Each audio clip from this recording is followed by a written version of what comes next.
Bonjour à tous, on se retrouve aujourd'hui pour une nouvelle vidéo qui ne va parler ni de pêche, ni de leurre, ni de poisson. En fait, je vais vous parler aujourd'hui du matériel que j'utilise pour les prises de vue au bord de l'eau. Et si je le fais, c'est parce que, en fait, c'était pas prévu, mais c'est une demande qui m'a été faite à plusieurs reprises, aussi bien sur la chaîne YouTube que sur la page Facebook.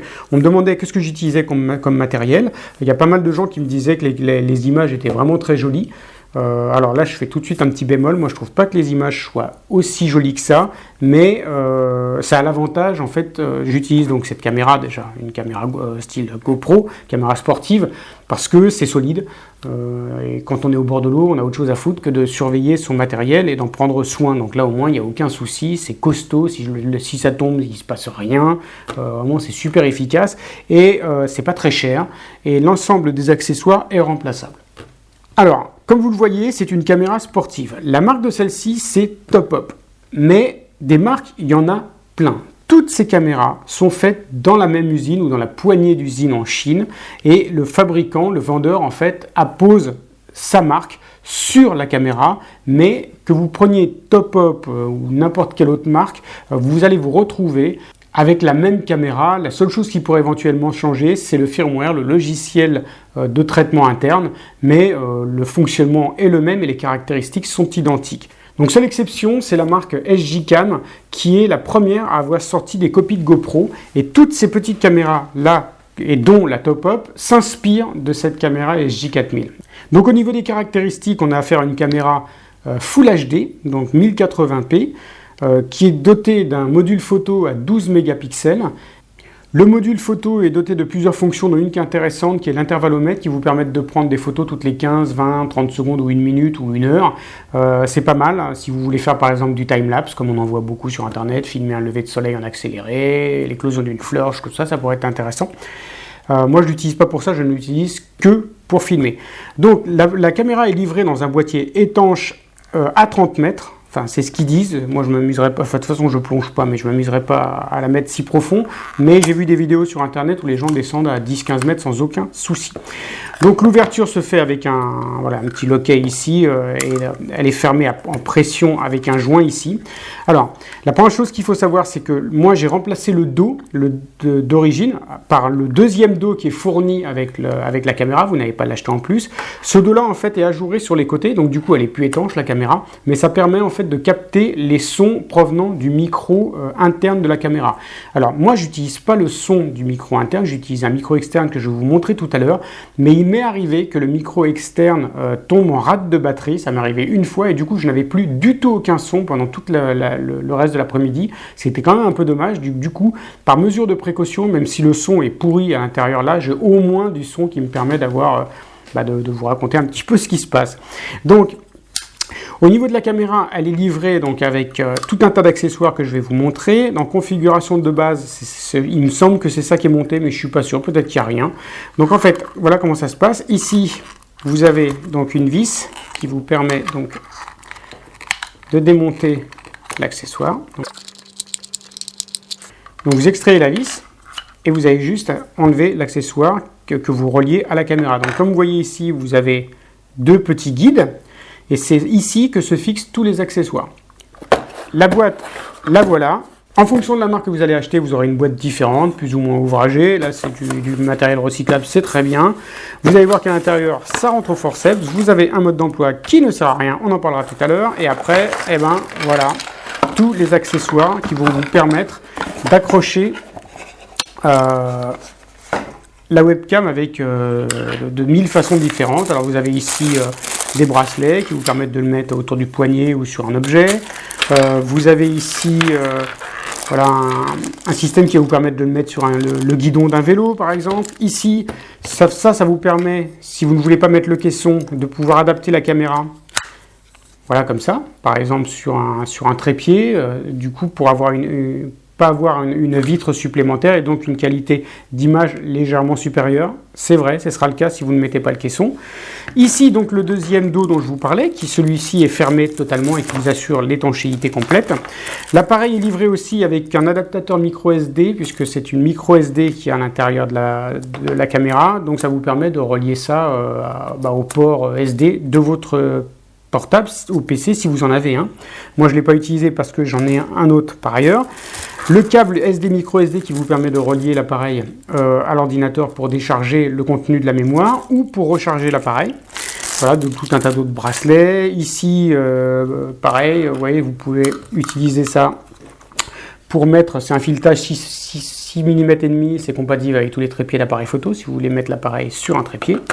Enfin voilà, vous avez tout un tas de configurations différentes, voilà, vraiment pour faire face à toutes les situations. Celui-là est vraiment très prisé parce que par les gens qui font du VTT ou du vélo, parce qu'on ne le trouve pas partout. Enfin, on le trouve sur cette gamme de caméras, mais par exemple sur la SJ4000, je ne suis pas sûr qu'il y soit sur cette fameuse caméra dont je vous parlais tout à l'heure. Ici, vous avez des scotch aussi, voilà, pour le mettre à demeure sur une surface plane. Bref, vous voyez que c'est pas ce qui manque, les accessoires. Pour le coup, là, quand on voit que quand vous achetez une caméra GoPro, il n'y a rien dessus et qu'ils vous vendent chacun de ces accessoires un vrai bras, c'est hallucinant, quoi. Ici, c'est le petit accessoire qui permet de fermer la caméra. Je ne l'utilise pas parce que c'est assez galère à mettre.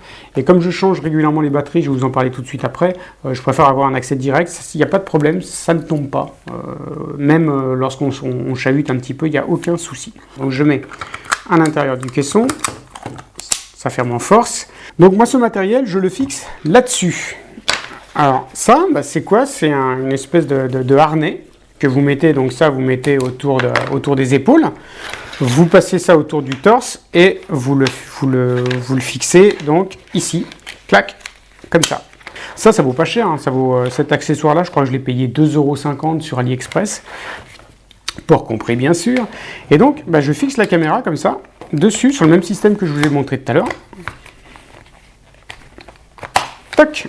Et après, j'ai juste à bouger la caméra orientée en fonction de l'angle de vue que je veux. Et je peux ici serrer pour que ce soit un petit peu plus dur et que ça bouge un peu moins facilement. Voilà. Comme je vous ai expliqué, elle fonctionne quasiment en permanence, sauf quand vraiment je sais que je vais devoir faire par exemple 300-400 mètres sans mettre la ligne dans l'eau. Donc à ce moment-là, je l'arrête. Mais dans le cas contraire, elle est tout le temps en fonctionnement. Alors, c'est pour ça que j'ai acheté, alors, la caméra est livrée avec une batterie, j'ai acheté des batteries supplémentaires, c'est pas très cher, je crois que c'est 7 € les deux, donc c'est vraiment pas cher. Chaque batterie vous offre une autonomie, quand elles sont neuves, d'environ 90 minutes, environ. Alors les batteries, vous les mettez sur le chargeur, toc, vous reliez ça avec l'adaptateur que je vous ai montré, micro USB, vous le mettez direct, reliez ça au PC, et puis il vous faut environ une demi-heure pour recharger ces petites batteries-là.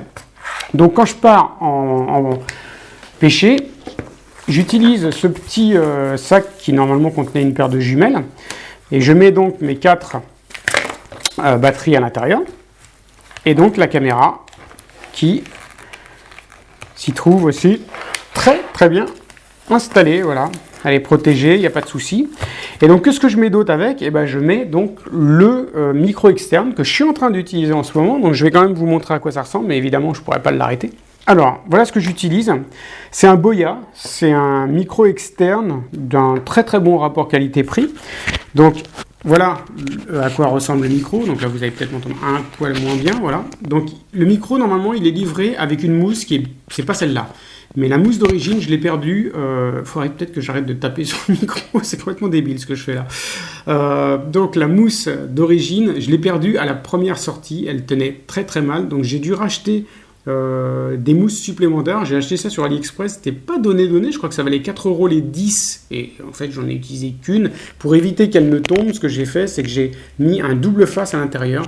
Et j'ai rentré en force donc cette petite mousse qui permet d'éviter d'avoir trop de parasites lorsqu'il y a du vent. Et ça, je le fixe comme c'est un micro-cravate, donc je le fixe sur mon t-shirt. Hop, voilà. L'appareil lui-même, il fonctionne avec une pile bouton qui est dans son logement. Voilà, la pile est à l'intérieur. L'autonomie est assez importante, mais le problème c'est que lorsque la pile est morte, ça prévient pas, il n'y a pas de bip ou quoi que ce soit qui indique que ça y est, elle est en train de mourir. Et du coup, il m'est arrivé une fois lors d'une sortie de pêche, de perdre le son, c'est-à-dire qu'au lieu d'avoir un enregistrement normal, on a un pshhh comme ça, insupportable, avant que la pile ne cesse de fonctionner totalement. Donc c'est pour ça, notamment, que j'ai laissé l'ouverture sur le caisson pour pouvoir l'utiliser, pour pouvoir avoir du son quand même, au cas où ça viendra à lâcher. Mais honnêtement, depuis que je l'ai, j'ai changé une fois la pile. C'est vraiment une très très bonne autonomie. Alors, il a deux positions pour ceux que ça intéresse. La position du bas, c'est pour le relier à un smartphone. Donc, vous pouvez bénéficier d'un micro externe sur le smartphone, ce qui est quand même assez pratique. Et en revanche, pour l'utiliser avec un dictaphone comme celui-là, il faut le mettre en position caméra. Donc le dictaphone, c'est mon dictaphone de travail. Donc, je vous donne pas la référence parce qu'il n'existe plus. C'est un Sony, mais voilà, c'est quelque chose d'extraordinaire. C'est le premier dictaphone qui est sorti avec une prise USB qui permettait de le relier à l'ordinateur. Maintenant, c'est assez commun, mais à l'époque, ça n'existait pas. Et voilà, je serais très navré s'il venait à tomber en panne. Voilà, donc au niveau des prix, alors j'ai plus en tête le Boya, mais je vous le mettrai sous la vidéo. En revanche, la Top-Up, je l'ai payé 43 € avec tous ces accessoires. Je ne l'ai pas acheté sur AliExpress et je vous déconseille de le faire. Je l'ai acheté sur Amazon. Et on trouve tout un tas de caméras. Si ce n'est pas celle-là, n'ayez pas peur. Regardez les critiques si elles sont favorables. De toute façon, si c'est une autre marque, vous allez voir que c'est les mêmes caractéristiques, les mêmes accessoires. Et vraiment, ce qui changera sera minimal. Donc, prenez celle qui vous intéresse. Donc, moi, je l'ai acheté sur Amazon. Pourquoi pas sur AliExpress? Parce que c'est du matériel électronique. Et comme je l'ai dit dans une vidéo que j'avais faite sur les achats sur AliExpress, du matériel électronique est plus susceptible d'être contrôlé à la douane. Donc, si ça arrive, le produit est en dessous du seuil autorisé, donc vous n'aurez pas de frais de douane, mais vous aurez la TVA à payer, et vous aurez la TVA à payer, plus les frais de dossier. Donc, ce qui fait qu'une caméra à 43 €, elle vous reviendrait facilement à 60 €. Donc, il n'y a aucun intérêt. Sur Amazon, vous l'aurez 24 heures plus tard. Et honnêtement, sur AliExpress, ces caméras-là, elles ne valent pas tellement moins cher. Une caméra, là, vous allez peut-être la payer 39 €, mais vous n'allez pas la payer 12 €. Ne croyez pas ça, hein. Dernière chose que je voulais vous dire, si quand même, les points négatifs. Alors, il y en a deux. Si vous regardez les vidéos que j'ai faites, regardez la dernière que j'ai faite avec la pêche à la truite tactique, là, vous allez voir qu'il y a un vignettage, c'est-à-dire il y a un assombrissement de l'image dans les angles. Et en fait, c'est dû au boîtier, c'est-à-dire que là, elle est extrêmement bien fixée, hein, donc je ne peux pas la mettre davantage enfoncée, mais l'optique ici fait que, comme il s'agit d'une caméra qui filme en très grand angle, elle prend un petit peu du bord du boîtier, ce qui fait qu'il y a un assombrissement qui est assez notable sur la partie supérieure gauche, vous regarderez, un petit peu moins sur la partie supérieure droite.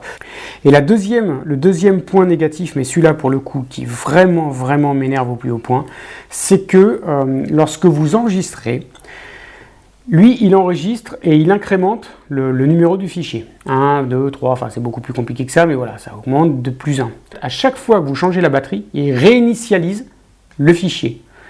Et le problème, c'est que vous vous retrouvez donc avec des numéros de fichiers qui deviennent complètement abscons et vous ne pouvez pas les classer, c'est impossible sous Windows. Vous allez choisir n'importe quel type de classement par date de création, date de modification. Il n'y a rien à faire, il va vous mettre les vidéos en vrai bordel et après c'est à vous de trouver les vidéos pour les remettre dans l'ordre, celles dont vous avez besoin. Alors, et ensuite, qu'est-ce que je fais?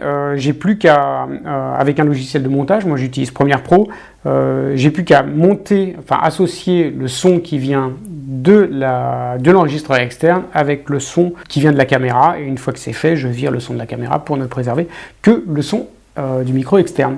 Voilà, mais en fait c'est une vidéo bien plus longue que ce que j'avais prévu. J'espère que j'ai répondu à toutes les questions que vous pouvez vous poser.